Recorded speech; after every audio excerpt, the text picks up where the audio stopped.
la Esmeralda. Era muy significativo, mi primer video. Iba súper entusiasmada a este museo que es una réplica exacta y a escala real de la corbeta que se hundió el 21 de mayo de 1959 en la Gran Depresión. Pero también se me limita a eso, porque el museo no permite que grabes, tampoco que saques fotos con flash. Dicen que se activan unas alarmas y que no iba a ser posible. De todas formas ya estaba allí, así es que dejé un registro fotográfico y es lo que te muestro ahora. Lo primero que ves cuando ingresas por la cubierta de entrepuente son los camarotes de los oficiales. Ahí está el camarote del ingeniero Hayat, que era estadounidense, y también del teniente Luis Uribe. Eran bastante pequeños, pero creo que de alguna manera también cómodos. Se aprovechaba todo el espacio disponible. Ellos tenían también a un costado una secretaría, que yo creo que era usada para escribir las cartas, porque en ese tiempo ese era el medio de comunicación normal. En los pasillos de la Esmeralda estaban los fusiles que se ocupaban en 1879. Y luego de eso aparece el camarote del comandante, es decir, de Arturo Prat. Tenía libros, tenía fotografías familiares, su uniforme, la espada. Sobre la cabecera de la cama, un crucifijo. Como él era el comandante, tenía un baño privado. En el barco a los baños le dicen jardines. Fue la única tina que vi en todo el barco. Había también una secretaría con tintero y algo como documentos. Luego aparece la cámara de los guardiamarinas y la cámara de los oficiales, la cual les servía a ellos tanto de comedor como de sala de estar. Soy de Valparaíso, así es que me llamó bastante la atención que hubiera un ejemplar del Mercurio, que efectivamente es un diario de aquella época. Luego pasamos a la habitación de los guardiamarinas, Riquelme y Segers. Ellos dormían en hamacas o colles, que también le llamaban así a una especie de lona que les servía de cama. Al costado tenían también un baño y luego de eso se pasa al camarote del cirujano Guzmán. En Iquique hay un consultorio que se llama así. Tenía junto con su dormitorio la botica o farmacia, más el instrumental que utilizaba para atender a los heridos.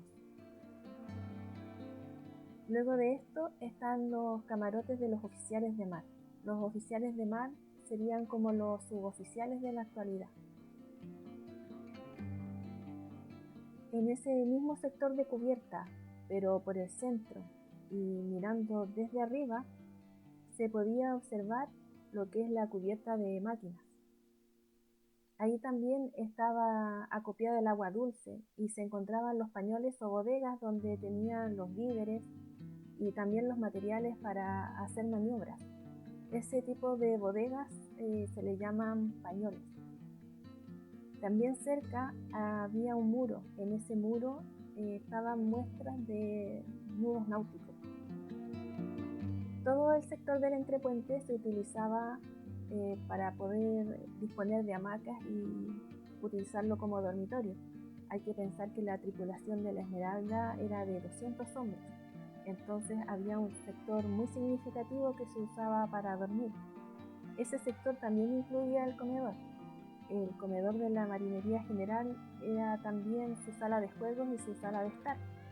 En las noches ellos plegaban las mesas y ocupaban ese sector para colgar las hamacas, es decir, todo el espacio disponible funcionaba como dormitorio. Muy cercano a ese espacio había otra oficina. Esa oficina era la oficina del contador. En este caso, el contador de la Esmeralda era Juan Gómez. Él debió destruir todas las cartas oficiales y la documentación para que no cayera en manos enemigas. Cerca también estaba la Santa Bárbara. La Santa Bárbara es el pañal de explosivos. Esos sacos que se ven ahí son sacos de pólvora. Y Santa Bárbara se le llama así porque es la patrona de los artilleros. Acá podemos ver la diferencia entre los proyectiles que disparaba la Esmeralda, que eran de 32 a 40 libras, y los proyectiles que disparaba el Huáscar, que es el grande del centro de 300 libras. Cuando subes a la cubierta te encuentras con las chimeneas de las máquinas, son esos tubos grandes amarillos. También te encuentras con cañones a ambos lados. Eran dos, pero la verdad es que la diferencia entre los proyectiles que disparaba una y otra embarcación era bastante visible. No había mucho que un barco de madera pudiera hacer frente al Huáscar, que era un monitor blindado. Sobre la cubierta también está la campana de la Esmeralda. Al fondo se ve la cocina. Antes que la Esmeralda participara en la guerra era un buque escuela y la cocina se subió para la cubierta para así dar más espacio para los dormitorios. Las comidas eran 3 al día, bastante simples, con granos, legumbres, carne seca. Me llamó la atención sí que en la última comida siempre se incluía aguardiente. Yo creo que tiene que haber sido para el frío de alta mar. Había un sector también de control de incendios. Ese estaba pegadito a la cocina, pero por el lado exterior.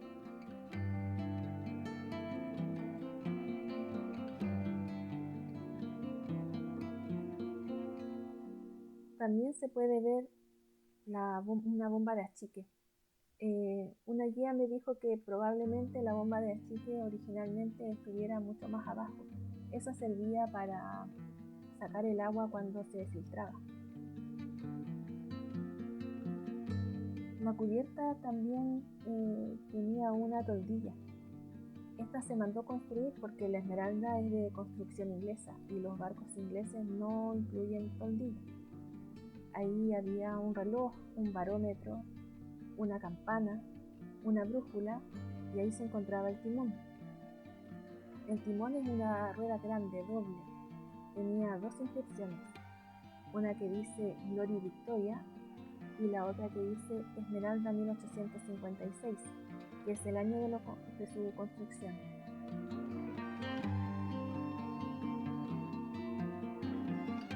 Aprendí también lo que es un cabrestante.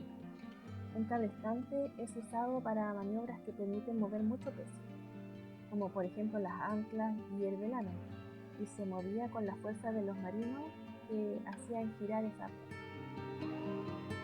Este es un cañón Armstrong y es posible que haya sido utilizado por el guardiamarina Riquelme para dar el último cañonazo antes que la Esmeralda se hundiera, sin arriar la bandera. Había también un sector de herramientas. Permitía seguramente realizar reparaciones menores o muy pequeñas, no eran herramientas para hacer grandes obras. Hay también una sala de cartas. Esta sala de cartas es de cartas de navegación, porque aunque la Esmeralda tenía calderas y funcionaba a vapor, navegaba principalmente a vela.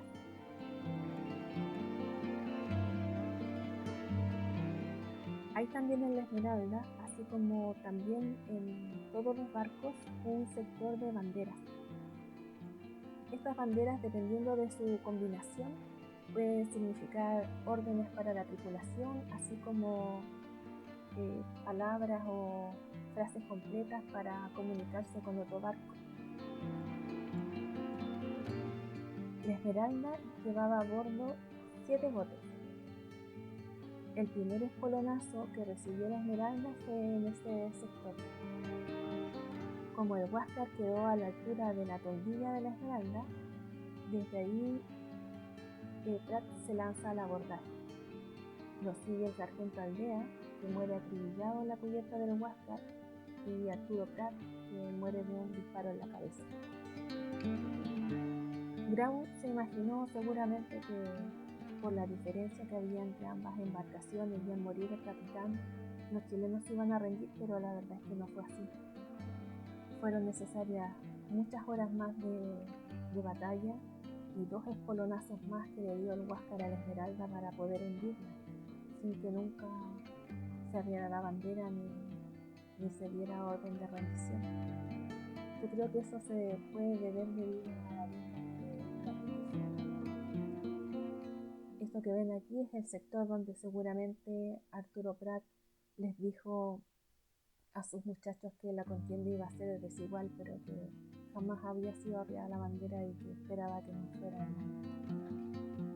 Me gustó mucho la visita al barco, la repetiría sin duda. Te invito también que si estás en Iquique puedas visitar el museo, porque cuando visitas un museo como este es como meterse en una máquina del tiempo y ver cómo se vivía en otros momentos de la historia. Así es que cuéntame en los comentarios qué lugares de Iquique te gustaría visitar. Si te gustó el video, dale me gusta y suscríbete, que me ayuda mucho.